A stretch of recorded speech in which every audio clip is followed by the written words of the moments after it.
Motociclista morre baleado em Santo Antônio de Pádua. A vítima foi alvejada por 3 disparos quando trafegava pela RJ-116. Em Barra Mansa, a casa desaba e deixa moradores feridos.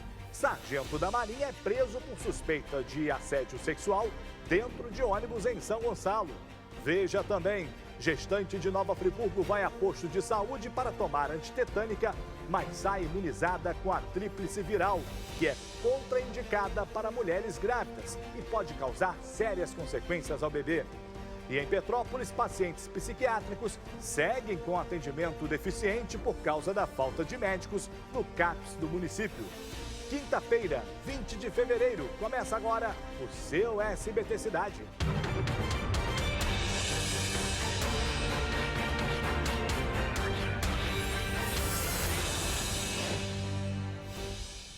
Muito boa noite! Estamos aí às vésperas do carnaval, enquanto você se prepara para a folia. A gente vai aqui, ó, cavando as notícias para te deixar bem informado. Vamos até encontrar com o seu SBT Brasil. Abrimos com essa informação. Um sargento da Marinha foi preso em flagrante por suspeita de assédio sexual dentro de um ônibus em São Gonçalo. Olha, a repórter Isabela Veiga conversou com a vítima e tem todos os detalhes para a gente. Veja só. Eu entrei no ônibus, o ônibus já estava cheio e ele me cedeu o lugar para sentar. Depois disso, ele se posicionou do meu lado e foi quando tudo começou. O ato de gentileza no ônibus era, na verdade, pretexto para o assédio sexual. Priscila conta que, quando percebeu a situação, pediu ajuda. Nenhum homem foi solidário. A princípio, as mulheres, todas as mulheres do coletivo que levantaram a voz, que não iam admitir aquilo, que a gente tinha que chamar a polícia. O motorista não parou o veículo, mas Priscila teve a iniciativa de pedir socorro a uma patrulha de polícia. E comecei a sinalizar com a mão para fora da janela para os policiais e a patrulha veio atrás. A viatura veio atrás do ônibus. O motorista parou, eu desci, o criminoso. Ele ainda tentou ir na frente, eu segurei ele pela mochila e falei, se você não vai fugir não, você não corre não, senão vai ficar ruim para você. O homem foi preso em flagrante. A calça dele estava molhada. O acusado é sargento da Marinha. José Carlos Vidal Ferreira tem 34 anos. De acordo com o Instituto de Segurança Pública, mais de 1.400 mulheres foram vítimas de importunação sexual entre outubro de 2018 e dezembro de 2019. O levantamento leva em conta apenas os casos registrados nas delegacias. Mas esse número pode ser bem maior. Muitas mulheres, por medo ou por vergonha, acabam não denunciando o assédio. Não tenha medo, abra a boca, fale, porque você não vai estar apenas cobrando justiça pelo mal que você sofreu, mas você também vai estar evitando que outras mulheres sofram, porque esse cara ele vai cometer esse crime novamente. Em primeiro lugar, não é porque é sargento da Marinha, sargento, seja lá do que for, que não vai ter a lei sendo aplicada da forma que é para ser aplicada, né? Que não haja tratamento diferenciado. Esse cara tem que ser preso realmente. Eu vou para o intervalo, é rapidinho, mas volto já.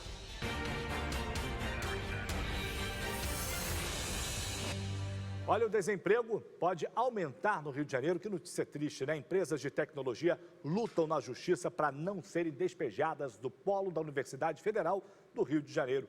As 24 empresas instaladas no polo empregam, cerca de 700 pessoas e receberam aviso para poder desocupar o terreno o mais rápido possível. A reportagem é da Nicole Tim. Veja. A grande dúvida que fica é: para onde que vai esse resíduo? Aonde que será destinado essas 300 toneladas de resíduo de saúde, como seringas, como placentas, como luvas e etc. Uma briga administrativa com a Universidade Federal do Rio de Janeiro pode tirar 24 empresas do polo de biotecnologia que funciona dentro do campus universitário do Fundão. Uma delas é a Usina Verde, responsável pela destinação de 300 toneladas por mês de lixo hospitalar. Alimentos sendo deslocados para outros lugares, a gente perde a licença ambiental do local, a gente vai ter que requerer outra licença e, paralelo a isso, como transportar esse maquinário para um outro local.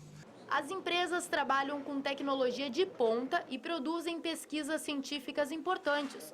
Como precisam de licenças específicas para funcionar, uma mudança não é tão fácil assim. É algo totalmente inviável para empresas, né, desse ramo de atuação, que precisa de uma série de licenças específicas, autorizações, acreditações. A gente aqui em frente, por exemplo, tem uma empresa que trabalha com produtos oncológicos, uma autorização da Anvisa para estar em outro local, até que ele se reinstale em outro local, leva 5 anos. As empresas se instalaram no polo de biotecnologia em 1988, com um contrato de 30 anos. Quando o prazo chegou ao fim, a fundação que administrava o local estava inadimplente e a UFRJ retomou a área. Agora, a universidade quer fazer uma nova licitação e deu um prazo de 2 meses para as empresas saírem. Com o argumento de que o tempo é inviável, elas entraram na justiça e várias já conseguiram liminar para permanecerem no local. As empresas que estão instaladas aqui, elas têm laboratórios, elas desenvolvem pesquisa, elas tratam de resíduos especiais, resíduo hospitalar, resíduo industrial. Então, se você interrompe essa cadeia de prestação, você vai gerar um passivo gigantesco para o estado do Rio de Janeiro, para a cidade do Rio de Janeiro, que pode gerar um prejuízo para a sociedade inquestionável. As 24 empresas somam mais de 700 funcionários e receita de quase 86 milhões de reais. Para quem trabalha lá, a possibilidade de ficar desempregado assusta. A preocupação é enorme. Hoje, o cenário que a gente vê hoje no Rio de Janeiro é um cenário de desemprego absurdo. Então, são mais uma quantidade de pessoas que vão entrar nesse cenário se não for resolvido. Não pode, tá? Não pode. Um país que não investe em educação, não investe em tecnologia, não cresce, tá? Não cresce. Isso não pode acontecer. E a gente vai falar agora sobre a crise da água no Rio de Janeiro, depois de 5 reuniões que terminaram sem acordo algum. Defensoria e também o Ministério Público decidiram ir à Justiça para pedir indenização aos consumidores da SEDAI. Veja só. Pela 5ª vez, representantes da SEDAI, da Defensoria Pública e do Ministério Público se reuniram. Foram 4 horas de discussões, mas no final não houve acordo. O que houve é que, depois desse tempo de reunião, os critérios técnicos e os critérios financeiros não se chegou a um lugar comum, um consenso. Sem consenso, a Defensoria e o Ministério Público decidiram levar à Justiça uma ação pedindo que os mais de 9 milhões de consumidores abastecidos pelo sistema Guandu sejam ressarcidos por conta da má qualidade da água fornecida pela SEDAI. A crise no abastecimento de água começou em janeiro. Moradores da cidade do Rio e da Baixada Fluminense ainda recebem nas torneiras água com cheiro, gosto e cor alterados provocados por alta quantidade de geosmina. Por conta disso, muitos passaram a comprar água mineral. As vendas aumentaram 150% e houve até falta do produto nos supermercados. A Defensoria Pública quer que a população seja ressarcida pelos transtornos e pelos gastos. Eu fico um pouco frustrada porque eu acredito fielmente que o acordo é a melhor saída. Infelizmente, por problemas de ordem jurídica, limitações da companhia e também o nosso entendimento do que seria mais justo para que os consumidores tivessem a sensação real de reparação pelo dano sofrido, a gente não conseguiu chegar dessa vez no acordo, mas a gente pode, nesse caso, ainda chegar no acordo, só que na esfera judicial. Escreve o que eu estou te falando. Isso aí não vai dar em nada. Você acha que a SEDAI vai indenizar o consumidor? Já vieram, já tem todo o respaldo jurídico de que a água sujou, mas não matou ninguém. Até o momento foi comprovada a contaminação, que alguém tenha passado mal pela contaminação da água. As pessoas usaram a água de certa forma, né? Usaram a água mesmo, nem que seja para lavar roupa, lavar a louça de casa, para tomar banho, a água foi utilizada. No final das contas, vai terminar em pizza. E o consumidor, meu amigo, vai seguir lesado para o resto da vida. É assim. Agora o nosso assunto é solidariedade. Eu peço aqui, gostaria muito da sua atenção nesse momento. Tá vendo só essa criança linda aí que o Bira está colocando no ar e sorridente? Esse é o pequeno Enzo Gabriel, de 1 ano e 7 meses. Ele mora com os pais na cidade de Rio das Ostras e nasceu com a hidrocefalia, que é um tipo de má formação cerebral. Tá, o pequeno ele já passou, gente, por 7 cirurgias. A família já deu entrada no INSS para tentar receber algum tipo de benefício, mas o processo é lento e a saúde dele tem pressa. Os pais estão desempregados e fizeram uma vaquinha online para arrecadar fundos para alimentação, que é especial, e também para custear o tratamento médico dele. A meta é conseguir R$15 mil, mas até agora o valor arrecadado não passou dos R$400. Então, gente, olha, quem puder ajudar o pequeno Enzo Gabriel, lá de Rio das Ostras, o link da vaquinha online está aqui embaixo, o tempo inteiro na tela, é só acessar esse link, coloca aí na sua internet, no seu computador, no seu celular, digita esse endereço e você vai poder ajudar o nosso pequeno, tá certo? Intervalo, daqui a pouco outras notícias.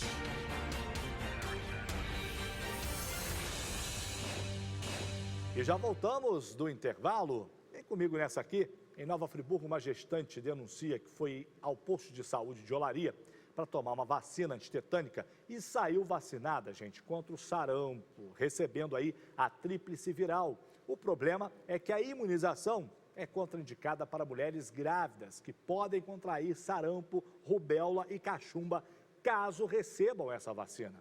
Bem, esse caso, ele aconteceu com a Chayana, que é moradora de Conselheiro Paulino, distrito lá de Nova Friburgo. Agora ela teme pela saúde dela e do bebê. Esse caso foi relatado nas redes sociais pela página de notícias Blitz News. Veja o que diz a Chayana. A enfermeira moreninha pegou meu braço e falou, vou aplicar aqui, essa que não vai doer. Aí eu falei assim com ela, não, mas tem que doer. Ela falou que a antitetânica dói, meu obstetra falou que iria doer, né?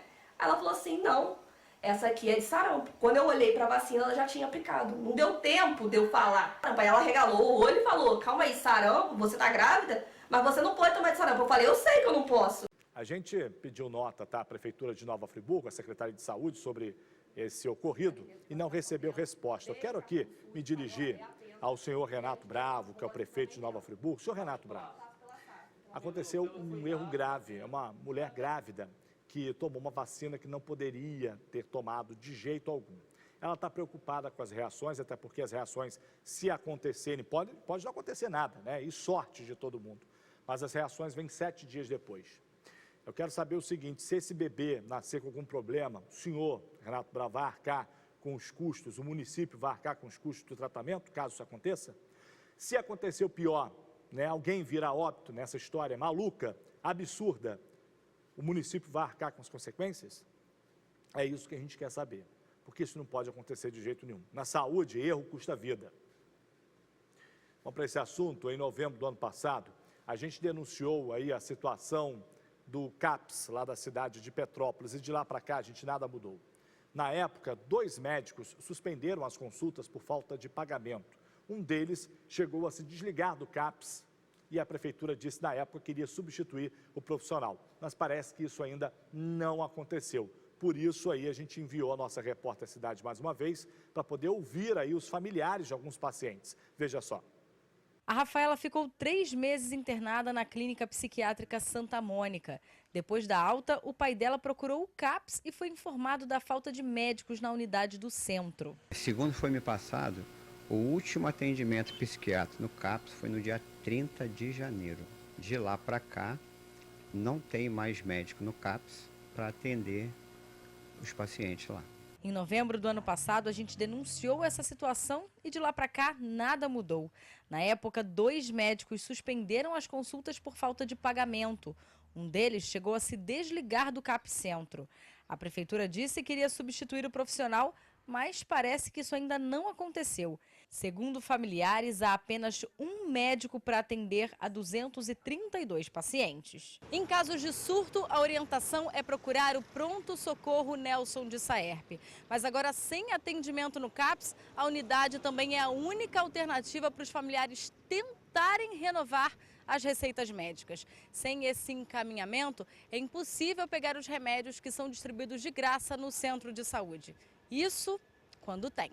Nem sempre você chega lá, né, tem o seu medicamento e tem a quantidade que você necessita no mês, entendeu? Aí automaticamente você tem que comprar esse medicamento. Eles reclamam também da alta rotatividade dos profissionais que interfere no acompanhamento dos pacientes. Segundo informações, salários baixos, né, e uma grande carga horária, né? Tem muito paciente para um psiquiatra só atender. Enquanto a situação não se regulariza, Pacientes e familiares seguem na incerteza. A gente tem nota da prefeitura lá de Petrópolis, os 2 médicos que atendem no CAPS, Nice da Silveira, pediram desligamento da unidade. Isso aí a gente já sabe, prefeitura? A Secretaria de Saúde disse que vai abrir em breve um processo seletivo para a contratação de profissionais, entre eles médicos psiquiátricos, para restabelecer o serviço da unidade. E está sendo elaborado também um fluxo para que os pacientes façam a renovação das receitas dentro da rede de atendimento. Em relação aos medicamentos, a nota diz que o processo de compra está em andamento para o reabastecimento da farmácia do Centro de Saúde Coletiva. A Prefeitura de Petrópolis respondeu, mas não deu datas, Diz que tem processo, que está averiguando, que está fazendo. A gente sabe que isso vai demorar. E famílias, seu Bernardo Rossi, vão continuar sem atendimento médico. Eu não estou falando de uma coisa que aconteceu agora, não. Isso vem desde novembro do ano passado. Por que a municipalidade não tirou a busanfa dos assentos aí da prefeitura, levantou, arregaçou as mangas e começou a trabalhar para que não continuasse esse problema em fevereiro do ano seguinte, Em fevereiro. Vem comigo, outras notícias pelo estado agora.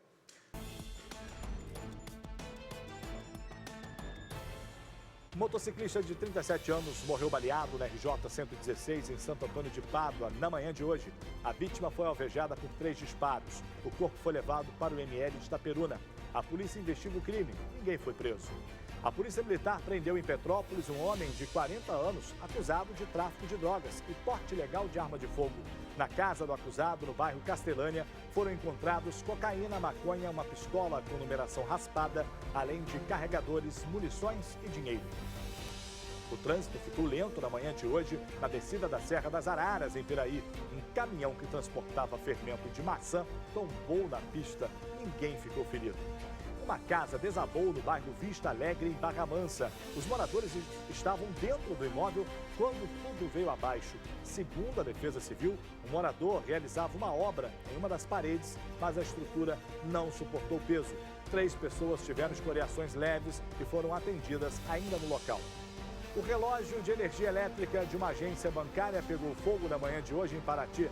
Os bombeiros foram acionados e controlaram as chamas. Ninguém se feriu. O Tribunal Superior Eleitoral confirmou a inelegibilidade de Rosinha Garotinho, ex-governadora do Rio e ex-prefeita de Campos dos Goytacazes. O órgão negou os recursos impetrados pela defesa em uma ação por abuso de poder político ajuizada nas eleições municipais de 2012.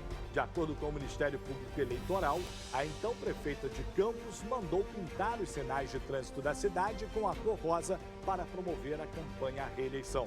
A defesa da ex-política disse que vai recorrer da decisão. Um menino de 7 anos que deu entrada no Hospital Nossa Senhora de Nazaré, em Saquarema, com febre, tosse e vômito, morreu após receber medicação intravenosa. Segundo familiares que acusam o hospital de negligência, Leonardo Souza teve paradas cardíacas após receber a aplicação. A prefeitura disse que abriu um processo administrativo para investigar o caso. A Secretaria Municipal de Saúde de Nova Friburgo confirmou 7 casos de sarampo na cidade. Outros 50 suspeitos estão sob investigação. A vacinação contra a doença vai até 13 de março nos principais postos do município. Em Petrópolis, o calorão levou um casal em situação de rua a se banhar no chafariz da Praça da Inconfidência. A cena chamou a atenção de quem passava pelo local. E assim a gente deixa vocês agora com o SBT Brasil. A gente volta a se falar, se Deus quiser, na sua sexta-feira de carnaval amanhã. Fiquem com Deus e até lá.